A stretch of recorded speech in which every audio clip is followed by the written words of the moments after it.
Hay un hombre sentado en la vereda de la avenida Corrientes a la altura de Talcahuano. Está vestido con un traje marrón gastado y sucio, camisa y corbata. Tiene el pelo blanco y larguísimo, igual que la barba. Su rostro parece el intento de un niño por dibujar a Dios, salvo porque está cubierto de talco. La cara del hombre está extrañamente cubierta de talco. ¿Está loco o vino de otro mundo? Toca la flauta dulce y saluda a los transeúntes sentado en posición de loto, con un gesto amable, una pequeña reverencia. Durante años lo vi en esa misma esquina, durante todos los años en que recorrí la avenida Corrientes en busca de convertirme en un músico. Jamás lo vi en silencio. Siempre me llamó la atención su música. Lo que tocaba parecía no cambiar nunca, ser siempre la misma música. No había melodía, había un grupo de notas que nunca se sabía dónde empezaban ni dónde terminaban. Jamás me detuve a escucharlo realmente. Solo recuerdo observarlo con disimulo al cruzar delante suyo. El hombre de la cara blanca ponía una bolsa de nylon abierta sobre el piso para que le dejemos dinero. Nunca dejé nada. Su música fluía de forma inconsciente. Quizás era un camino que sus dedos ya recorrían de memoria. Lo dejo ahí, así es un fragmentito.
Bueno, hay varios artistas que inspiran al dúo. Hay uno que primero se me viene, que es Paul Motian, ¿no? el gran baterista y compositor. De hecho, tocamos un par de temas de él. Y también, más allá de tocar los temas, hay algo en el espíritu y en la energía de sus propuestas a lo largo de tantos años, que es lo que nos inspira también a tener ganas de tocar esa música. Sí, a mí me da que un nombre que salió al toque, que fue increíble con el dúo, fue Enrique Norris. Ya a esta altura, no sé, es como algo que no hay que abandonar y hay que seguir nombrando todo el tiempo, porque, bueno, nada, porque es un país también, por ahí todo el mundo es igual, no sé, pero por lo menos este que es el que yo conozco, donde hay nombres, viste, que se van muy rápido y que parecen no ocupar ningún espacio, porque el ambiente el que nos movemos es muy chiquito, pero para mí las personas como Enrique sostienen generaciones de músicos que se inspiran en otros músicos y que se inspiran en otros. Es como si fuera los eslabones de una cadenita muy finita, pero que sostienen.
a ver si lo puedo explicar. Es como que el efecto es, bueno, de tanto encontrarte con que, bueno, esto no deja guita, no te da mayor exposición para las redes, no sé, toda la cosa que se usa.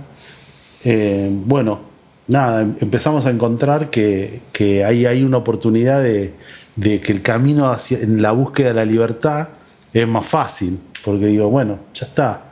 No. Hay como un peso que no está. Sí, digamos, no está el peso del público. Condicionante. No está el peso de. Son palabras que nos quedan tan lejos que me da un poco de vergüenza decirlas.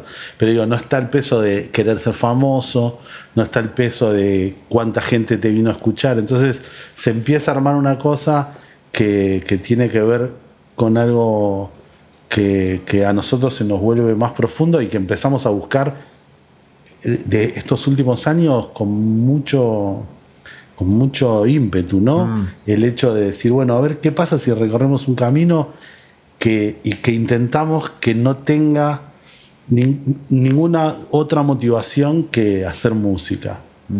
Y por eso planteamos primero el proyecto, o a la vez de hacer música en un parque, a un horario que no haya nadie, para poder no tener esa cosa que significa el público y esa presión de decir, bueno, si lo que estamos tocando gusta, no gusta, se entiende, no se entiende, e incluso es bueno o es malo, ¿no? Que también no deja de ser una cosa que se interpone. Sí. Es una búsqueda, porque el policía es uno, ¿no? Ya lo sabemos todos.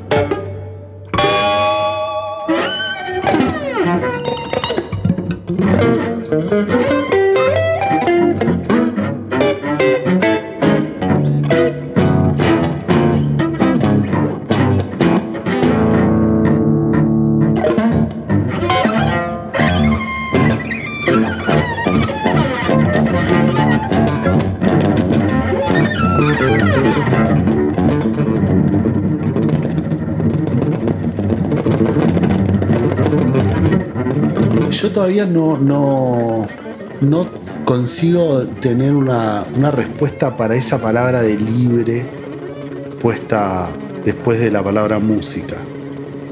No lo termino, lo pienso un montón, incluso fue un brete en algunas charlas que dimos o alguna suerte de clínica que dimos, porque pensar en una música libre y es un poco como una utopía, me parece, porque es una búsqueda, ¿no?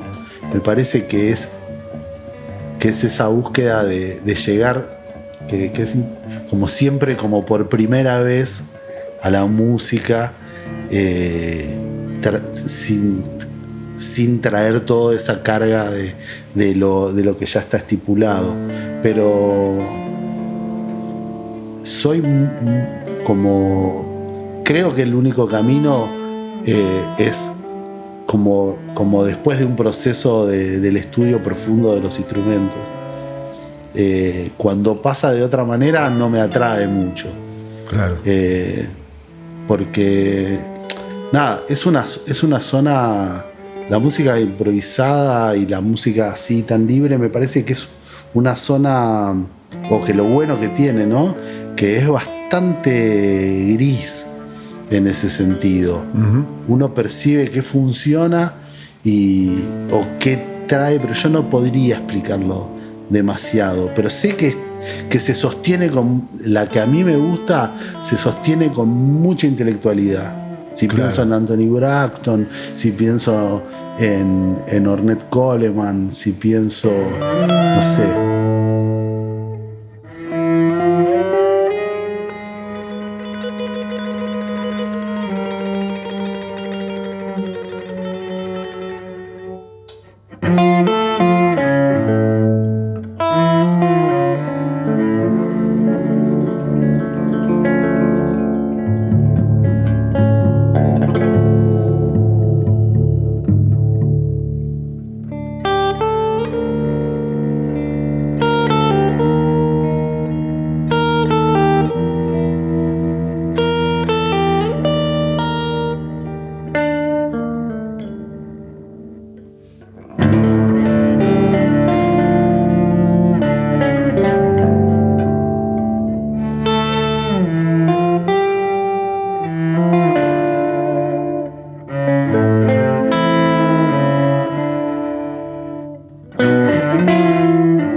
qué no hacemos, Tomás?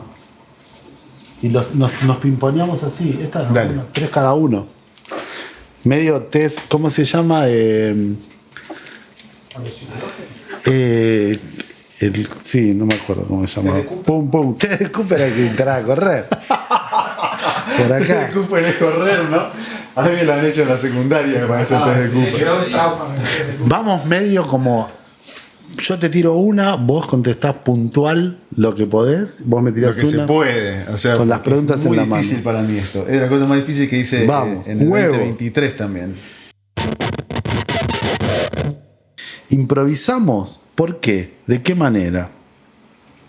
Por supuesto que sí, de la manera más sincera que se pueda. Y sí, siempre improvisamos. ¿Qué relación tenés con los ruidos cotidianos? Depende con qué ruido. Con algunos tengo una relación muy buena y con otras fatal. Casi siempre los ruidos que hace el ser humano son los que más me fastidian y los sonidos o ruidos de los objetos o la naturaleza me encantan. Tengo un molino en una casita en Córdoba y es el sonido más hermoso del que escuché en mi vida.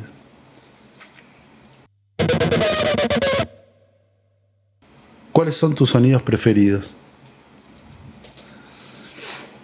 Y puede tener que ver un poco con lo que dijiste recién, en relación a los sonidos, supongo que de la naturaleza. Sí, esos son mis sonidos preferidos, los de la naturaleza.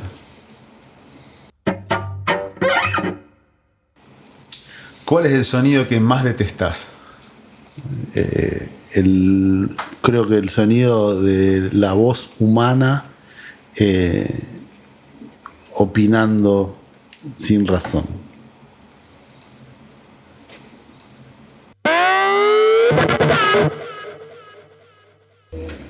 Profesor, ¿me puede repetir? No, Sí. ¿cómo es hacer música, dice? ¿Cómo es hacer música Perfecto. en este contexto político-económico? Bien.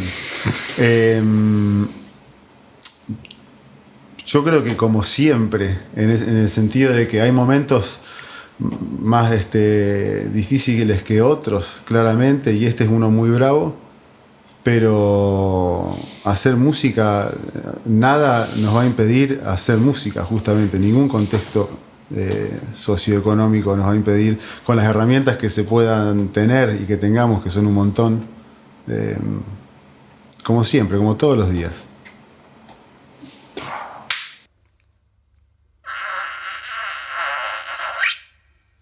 ¿Cómo describirías la música que hacemos?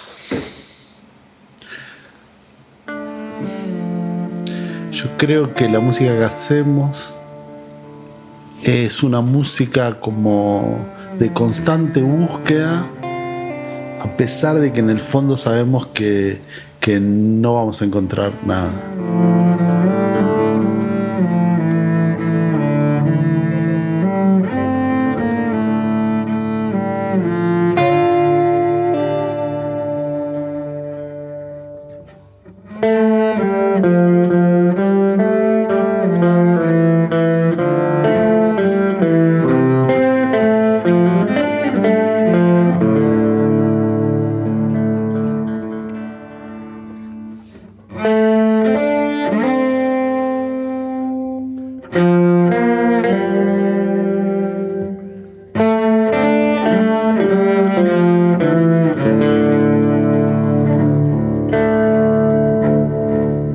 El músico madura cuando empieza a escuchar a los demás de otra manera.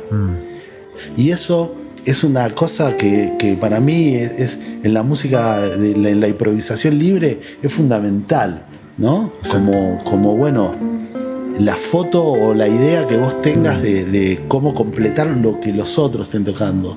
Entonces, es libre, pero está obligada a ser colectiva, y por eso tiene esa parte que me parece que nos fascina, porque te obliga a lo colectivo.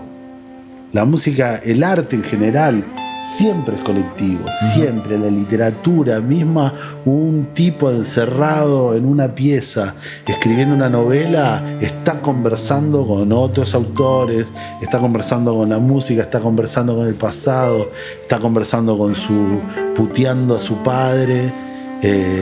Me parece que siempre es colectivo el arte. Y de hecho, me parece que una de las grandes batallas es ir en contra de los nombres. Los nombres no son nada. Los nombres no son nada.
No se sabe qué es sonido y qué recuerdo de sonido, escribe Saer en un pasaje en que el personaje del limonero real emprende un largo viaje en un carro tirado por caballos, y solo se escuchan el chirriar de las cadenas, el crujir de las maderas y el resonar de las cerraduras contra el asfalto, constituyendo todo esto un loop, un ciclo en el que se funden el principio con el final, el presente con el pasado inmediato, provocando esa especie de hipnosis, esa despersonalización que proponen los sonidos, la música cuando se sincroniza a su forma con la respiración.